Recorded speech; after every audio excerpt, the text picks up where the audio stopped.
Jensen and Nicholson Paints. Whenever you see color, think of us.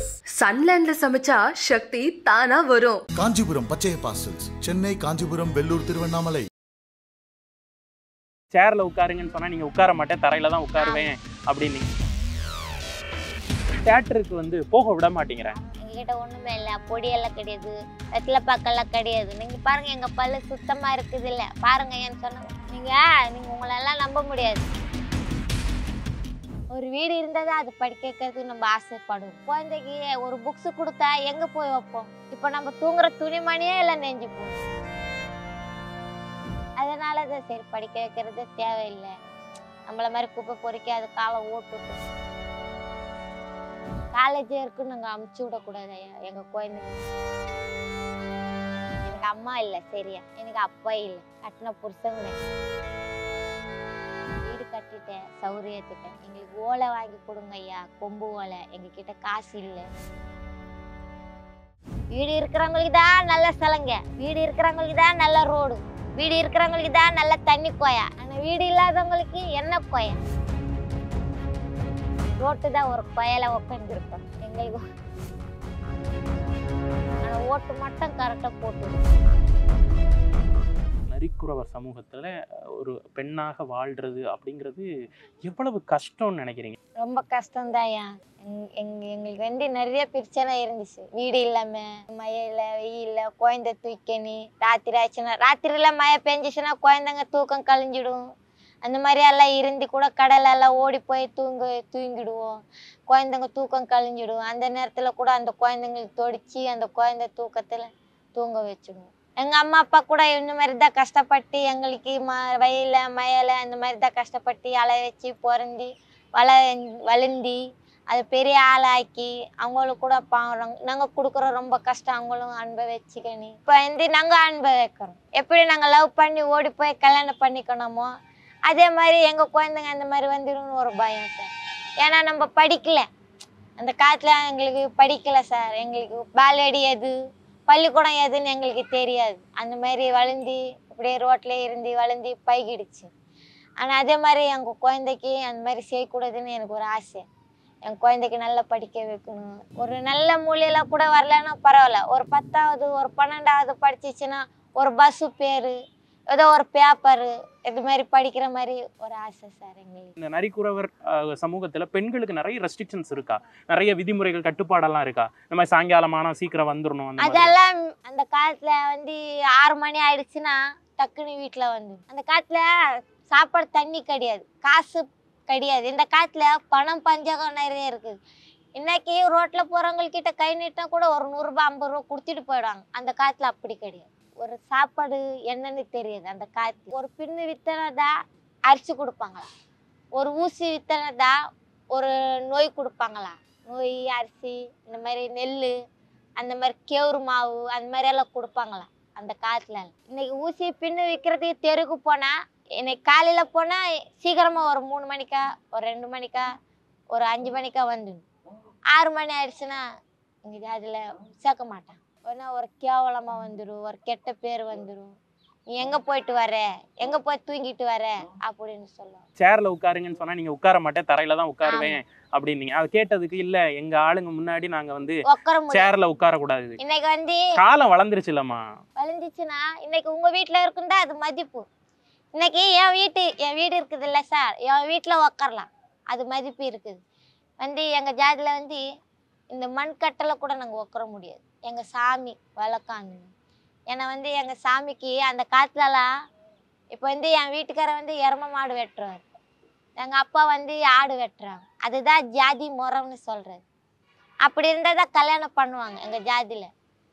ஆடு வெட்டுறவங்க இருந்தால் கல்யாணம் பண்ண மாட்டாங்க, அக்கா தங்கச்சின்னு சொல்லுவாங்க. அதே மாதிரி எருமை மாடு வெட்டுறவங்க கல்யாணம் பண்ணால் அக்கா தங்கச்சின்னு சொல்லுவாங்க. அதேனால தான் ஜாதி முறை அதை ஒரு பிரிச்சிருக்கிறாங்க எங்க ஜாதியில. ஆடு வெட்டுறவங்க எருமை மாடு வெட்டுறவங்க தான் அத்தை பொண்ணு மாமா பொண்ணுன்னு சொல்லி ஒரு கொண்டாடி போயிடுவோம். எங்க ஜாதியில தாலி எதுனா மஞ்சள் கயிறு கிடையாது, வெள்ளை கயிறு கிடையாது, ஒல்லி கருப்பு மணி மட்டும்தான். அந்த கருப்பு மணி நம்ம எப்படின்னா அது அறுக்கக்கூடாது, எடுக்கக்கூடாது. கல்யாணம் ஆகலைன்னா அறியாத பொண்ணுங்க கருப்பு மணி போடவும் மாட்டாங்க. கல்யாணம் ஆகணுங்க மட்டும்தான் அந்த கருப்பு மணி போடும். அதை இப்படி இந்த மாதிரி போடுவோம். உங்க சமூகத்துல பொண்ணுங்க வாழ்றது எவ்வளவு கஷ்டம்? எங்களுக்கு எங்க ஜாதியில இருந்து அந்த காலத்துல பொண்ணு குழந்தைன்னா ரொம்ப பிடிக்கும். உங்க ஜாதியில நீங்க வரதட்சணை நீங்க கொடுப்பீங்களா பொண்ணுக்கு? இல்ல உங்களுக்கு பொண்ணு வீட்டுல இருந்தா பையனுக்கு உங்களுக்கு கொடுப்பாங்க. உங்க ஜாதியில அந்த மாதிரி. எங்க ஜாதியில அப்படி கிடையாது. எங்க ஜாதியில பொண்ணுக்கு தான் பையன்காரங்க வரதட்சணை கொடுப்பாங்க. எங்க பெரியம்மா கல்யாணம் ஆனது ஒரு 1500 ரூபாயில கல்யாணம் ஆயிடுச்சு. ஒரு 10,000 ரூபாயில கல்யாணம் ஆயிடுச்சு. 3 லட்சம் ரூபாய் ஒரு பொண்ணுக்கு கல்யாணம் பண்ணி கொடுக்குறது அவ்வளோ காசு ஆகும் இப்போ இந்த காலத்துல. இப்போ அப்ப நான் நினைச்சு பாருங்க, பொண்ணு வேணுமா ஆண் வேணுமா? நீங்களே சும்மா நினைச்சு பாருங்க. எல்லா வீட்லயும் பொண்ணுதான் வேணுமா? ஆனா சேனா எதுக்குன்னு சொல்லுங்களேன். ஆண் குழந்தை கேள்வி. சோறு போடுறனோ இல்லையோ, சாப்பாடு தண்ணி கொடுக்குறோனோ இல்லையோ, நம்ம பணத்தை இப்படி தூக்கி போய் போட்ட போதும் ஒரு பிள்ளை அது கொடுக்குற மாதிரி.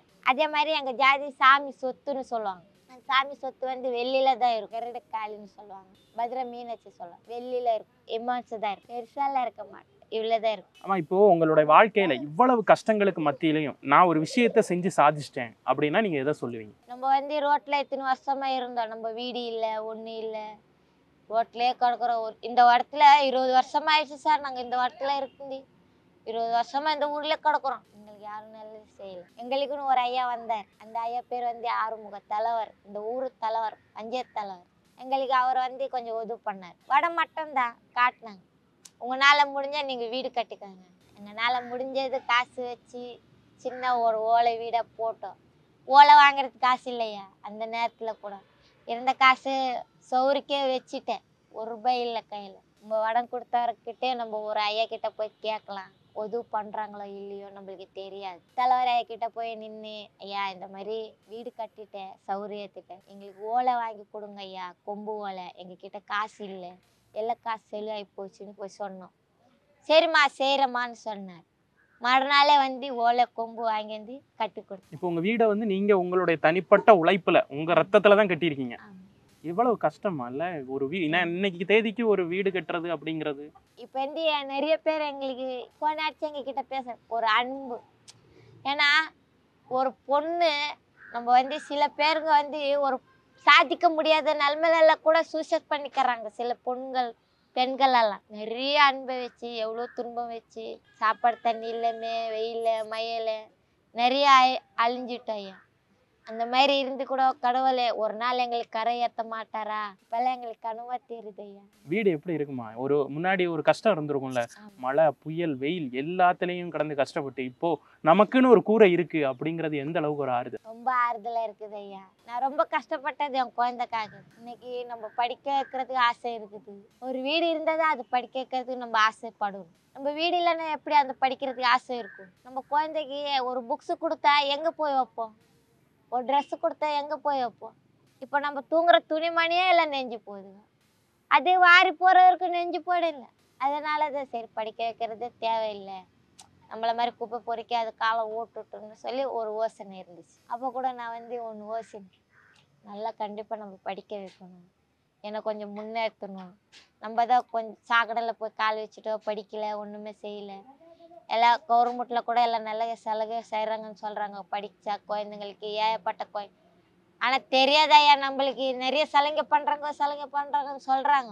ஒரு சலுகை எங்களுக்கு பண்ணல. அப்போ உங்கள் பிள்ளை வந்து படித்து வளர்ந்து உங்கள் மொத்த கூட்டத்தையே காப்பாற்றணும்னு நினைக்கிறீங்க? ஆமாய்யா, ஒரு நல்ல வேலை செய்யட்டும், இல்லைன்னா ஒரு 12வது படித்து கூட வெளியே வந்துடும். ஏன்னா எங்கள் ஜாதியிலேருந்தே அதிகமாக படிக்க வைக்கக்கூடாது குழந்தைங்களுக்கு. காலேஜ் இருக்குன்னு நாங்கள் அமுச்சு விடக்கூடாது ஐயா எங்கள் குழந்தைங்களுக்கு. ஏன்?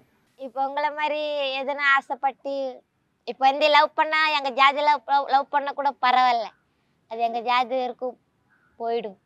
அது வந்து இவங்கள மாதிரி தமிழ் ஆளுங்க எதுனா கண் தூக்கி பார்த்துச்சுன்னா எங்களுக்கு ஒரு கேவலம். இவ்வளவு படிக்க வைக்கிறீங்க, அது பிள்ளை வந்து எவ்வளவு படிச்சு வர்றப்ப அவங்க பக்குவத்துல அடுத்தடுத்து கல்லூரி போகணும்.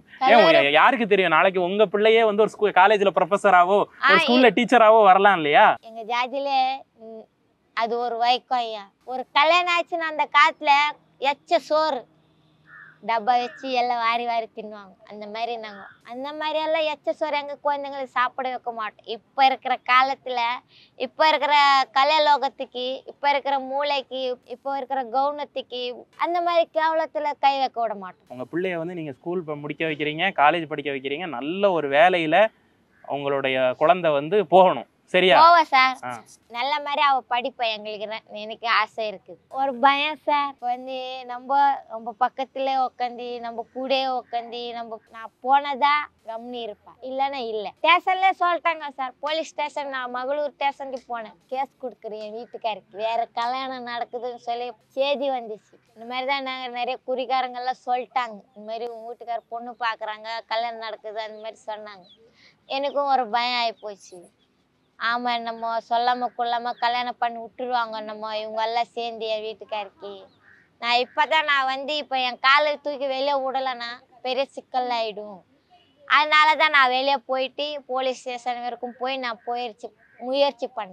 முயற்சி பண்ணி என் பொண்ணை இட்டுன்னு போய் அவங்கள இஸ்தி வந்து ஸ்டேஷனில் வச்சு அவங்க சொன்னேன், இந்த மாதிரி என் பொண்ணுக்கு அப்பா வேணுமா. ஏன்னா நீங்கள் அவங்க போலீஸ் ஸ்டேஷனில் கூட சொன்னாங்க, இந்த உங்கள் ஜாதி பஞ்சாயத்து இருக்குது இல்லைம்மா, அங்கே போகிறது தானே சொன்னாங்க. நான் பஞ்சாயத்துக்கெல்லாம் நான் நம்பி போகல, காவல்துறையை நம்பி நான் வந்திருக்கிறேன். நான் என் ஒரு பொம்பளை குழந்தை வச்சுக்கணும், என்னைக்கு சப்போர்ட் நீங்கள் இருக்கணும், அது போதும். ஏன்னா இன்றைக்கி நான் சப்போர்ட் இருக்க சொன்னது, இன்றைக்கி என் குழந்தை அனாதையாயிடும், நான் அனாதையாயிடும். இப்போ எங்களுக்கு துணைக்கு யாரும் இல்லை, யாரும் எங்கள் கூட நின்று பேச மாட்டாங்க, எங்கள் கூட சப்போர்ட்டும் யாரும் இல்லை. இப்போ நீங்கள் எங்களுக்கு சப்போர்ட்டாக இருந்தது எங்களுக்கு ஆதரவு. இன்னைக்கு வந்து எனக்கு அம்மா இல்லை, சரியா, எனக்கு அப்பா இல்லை, கட்டின புருஷன் கூட. இப்போ நான் டக்குன்னு அந்த தாலியாத்து விட்ட என் குழந்தை அனாதையாயிடும், நானும் அனாதையாயிடும். அப்போ எங்களுக்கு யார் இருக்காங்க சொல்லுங்க? எனக்கு இருக்கிற என் கணவர் மட்டும்தான். அது கூட என்னை விட்டு நான் கை கழுவிட்டேன், அப்போ நாங்கள் எங்கே போகிறது? அது பதில் நாங்கள் சுசைதை பண்ணிக்கிறோம், உங்கள் கையில் மருந்து கொடுத்துருங்க, நாங்கள் சாப்பிட்டு செத்து போகிறோம் அப்படின்னு சொன்னானே. இல்லைம்மா நான் கேஸை எடுக்கிறேன் அப்படின்னு சொன்னேன். உடனே எடுத்தாங்க, உடனே என் வீட்டுக்காரர் வர வச்சாங்க, பேசினாங்க, என்னப்பா தம்பி அப்படின்னு சொன்னாங்க. ஆனால் ஒரு நாள் ஒரு கையை அவங்க மேலே என் வீட்டுக்காரர் மேலே நான் பட விடலை. இன்னும் அந்த லவ் இருக்கு, விட்டுட்டு போனாலும் அந்த லவ் இருக்கு. ஆமாம். தியேட்டருக்கு வந்து போக விட மாட்டேங்கிறாங்க, அப்படியெல்லாம் உங்களுக்கு நடந்திருக்கா? நீங்க பார்த்துருக்கீங்களா? அது எவ்வளவு கஷ்டம் அந்த அந்த இடத்துல? எங்க பல்ல பார்ப்பாங்க, பை பார்ப்பாங்க, வெத்தலை பாக்கு வச்சிருக்கோம். ஏன்னா இதை காலம்பரம் அப்படிதான் ஐயா, சின்ன குழந்தையிலேருந்து வெத்தலை பாக்கு போட்டி பல்லெல்லாம் கரை பிடிச்சிக்கும். அது வெத்தலை பாக்கு வச்சுட்டு வந்துட்டாங்கன்னா உள்ளே ஏசி இருக்கும், சீட்டு இருக்கும். எங்கே இவங்க வெத்தலை பாக்கு போட்டு புச்சின்னு துப்பிட்டு போயிடுவாங்க, அதனால தான் உள்ளே வைக்க மாட்டேங்க. ஆனால் நம்ம எவ்வளோ சுத்தமாக போனாலும் உள்ளே வச்சா பரவாயில்ல. பெரிய ஒரு தேட்டருக்கு உள்ளே போக முடியாது, ஒரு சின்ன தேட்டர் இருந்தால் தான் அது உள்ளே போய் பார்த்துட்டு வரும். இப்போ குளிச்சுட்டு முடி வாரி கட்டிட்டு எந்த மாதிரி நல்ல ட்ரெஸ்ஸில் போனால் கூட, ஆனால் இது மட்டும் மறக்க முடியாது ஐயா. எவ்வளோ மாதிரி ட்ரெஸ்ஸில் போனால் கூட இது ஒன்றும் விட முடியாது, ஏன்னா இது மேலே இருந்துக்கனே தான் இருக்குது. அது ஒரு பயக்க தோசை. இப்போ நீங்கள் கண்ணாடி போட்டிருக்கீங்க இல்லையா, இப்போ இந்த கண்ணாடி கொஞ்ச நேரம் கைட்டு போட்டு மறுபடியும் போட்டுப்பீங்க இல்லையா, அதே மாதிரி தான் இது. கொஞ்ச நேரம் எடுத்து விடுவோம், மறுபடியும் தூக்கி போட்டுப்போம். எந்த மாதிரி டிசென்ட்டாக தமிழால் பொண்ணு மாதிரி டிசென்ட்டாக போனால் கூட இது மறக்க முடியாது, ஏன்னா இது ஒரு மாற்ற முடியாது. அதுதான் எங்கள் ஜாதி, அதனாலேயே உள்ள விட மாட்டேங்கிறாங்க. அது மாதிரி இருந்து கூட குறிக்காரங்க கண்டுபிடிச்சிடுறாங்க. இந்த மாதிரி துப்பட்டா போட்டு வந்ததா குறிக்காரங்க தான் உடனே நிறுத்திடுறாங்க வெளியே. ஆமாம், உடனே வெளியே நிறுத்திடுவாங்க. ஐயா நாங்கள்லாம் ஒன்றும் எடுத்து வரல பாருங்க ஐயா, எங்கள் பையில் பாருங்க, எங்கள் துணியெல்லாம் பாருங்க, எங்ககிட்ட ஒன்றுமே இல்லை, பொடியெல்லாம் கிடையாது, வெத்தலை பாக்கெல்லாம் கிடையாது, நீங்கள் பாருங்கள் எங்கள் பல்லு சுத்தமாக இருக்குது இல்லை பாருங்க ஏன்னு சொன்ன. நீங்கள் உங்களெல்லாம் நம்ப முடியாது, இப்படி தான் சொல்லி உள்ளெல்லாம் துப்பி விட்டுட்டீங்க, உங்களெல்லாம் உள்ளே விட மாட்டேன், வெளியே போங்க. ஒருத்த பண்ணுற தப்பு எல்லா பேருக்கும் தண்டனை அனுபவிக்கிறேன். ஒருத்த திருடு பண்ணி போயிட்டானா மொத்த ஃபேமிலி அப்படியே அது பாதிக்கப்படும். யாரோ ஒருத்தர் செய்யறது மொத்தமா சமூகமே இப்படித்தான்னு சொல்லிடுறாங்க. ஆமா, ஃபுல்லா நெறி குறவரே இதுதான் அவங்களுக்கு.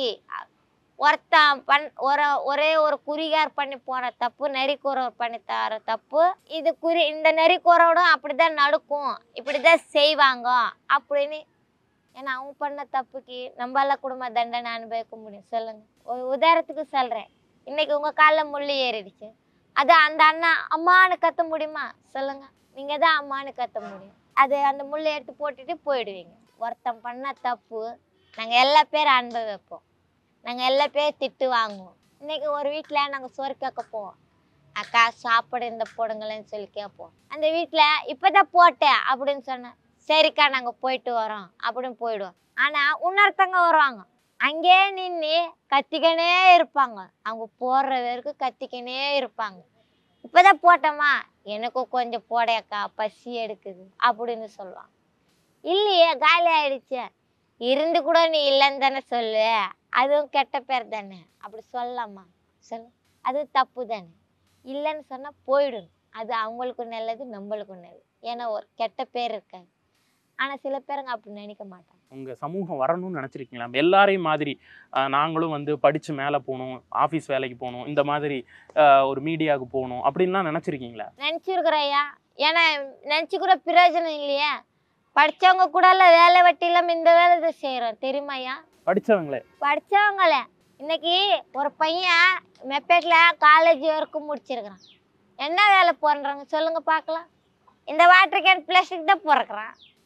ஏதோ ஒன்று தெரிஞ்சிச்சுன்னா படிப்பான், அவ்வளோதான்.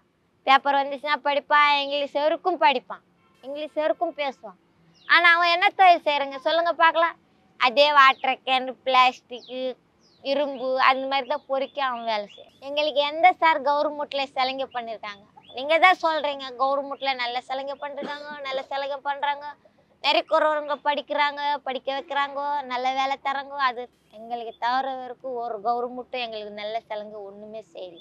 அட்லீஸ்ட் வீடு இல்லாதவங்களுக்கு ஒரு வீடு கூட சொல்லுங்க பார்க்கலாம். அவங்க கவர்மெண்ட் வீடு இருக்கிறவங்களுக்கு தான் நல்ல சலுகை, வீடு இருக்கிறவங்களுக்கு தான் நல்ல ரோடு, வீடு இருக்கிறவங்களுக்கு தான் நல்ல தண்ணி கொயா. ஆனால் வீடு இல்லாதவங்களுக்கு என்ன கொயா? ரோட்டு தான் ஒரு கொயலை உட்காந்துருக்கணும். எங்களுக்கு தமிழாளுங்க சொல்கிறாங்க சார், இங்கே கூட 2-3 பேர் வந்து சொல்கிறாங்க உங்களுக்கு நிறைய சலுகை பண்ணியிருக்காங்க கவர்மெண்ட்டில், நீங்கள் ஏன் போக மாட்டேன்றீங்க, ஏன் போக மாட்டேன். வீடு இல்லாதவங்களுக்கு சலுகை இல்லை, வீடு இருக்கிறவங்களுக்கு தான் சலுகை. வீடு இருக்கிறவங்களுக்கு பண்ணுறாங்கல்ல, அதே மாதிரி வீடு இல்லாதவங்களுக்கு பண்ண சொல்லுங்க பார்க்கலாம். இதுக்கு மேலே மின்னு ஏறலாம் கவர்மெண்ட்காரங்களுக்கு. ஆனால் ஓட்டு மட்டும் கரெக்டாக போட்டுரும், ஆனால் சலுகை மட்டும் ஒன்றும் இல்லை. இங்கே இந்த ஊருக்காரங்க தலைவர் தான் எங்களுக்கு ஒரு சலுகை பண்ணியிருக்கிறாரு. அந்த ஐயாக்கு தான் ரொம்ப நன்றி சொல்கிறோம். கவர்மெண்ட்டில் ஒரு சலுகை எங்களுக்கு கொடுக்கல. 20 வருஷமாக இந்த ஊரில் கிடக்குறோம். இந்த மாபலிபுரத்துலலாம் வந்தாங்க, போய் லெட்டரெல்லாம் போய் கொடுத்தேன், எங்களுக்கு ஒரு சலுகையும் பண்ணல. இதை பார்த்துக்கிட்டு இருக்கக்கூடிய மக்கள் அவங்க கிட்ட நீங்கள் ஒரு உதவியாக என்னம்மா கேட்குறீங்க? எங்களுக்கு வீடு கட்டி கொடுத்தல பெரிய உதவி சார். எங்களுக்கு வந்து அது கொடுங்க, இது கொடுங்க, காசு கொடுங்க, ஏர்ப்ளம் கொடுங்க, பங்களா கொடுங்கன்னு கேட்கல. எங்களுக்கு ஒரு ஓலை குடிச்சு கட்டி கொடுத்தாலும் ஒரு புண்ணியமாக இருக்கு. ஏன்னா வந்து ஒரு 4 குடும்பம் வீடு இல்லாமல் கிடக்குறோம் சார். என்ன இப்போ வந்து என்னால் முடிஞ்ச வீடு, நான் சின்ன வீடு நாங்கள் கட்டிக்கணும். இன்னும் 4 குடும்பம் ரோட்லேயே இருக்கிறாங்க. அவங்களுக்கு ஒரு சலுகை பண்ணால் கோடி நன்றி கிடைக்கும் சார். எங்களுக்கு பெரிய லெவலில் உங்கள் பிள்ளை வந்து படித்து நல்லா முன்னேறணும். அதே நேரத்தில் நீங்களும் உங்களுடைய வாழ்க்கையில் அடுத்த கட்டங்களுக்கு போகணும், நிறைய பேருக்கு எடுத்துக்காட்டாக நீங்கள் இருக்கணும்னு சொல்லிட்டு ரொம்ப நன்றி. Jensen and Nicholson Paints. Whenever you see color, think of us. சன்லேண்ட்ல சமைச்சா சக்தி தானா வரும். காஞ்சிபுரம் பச்சைய பார்சல்ஸ், சென்னை, காஞ்சிபுரம், வெள்ளூர், திருவண்ணாமலை.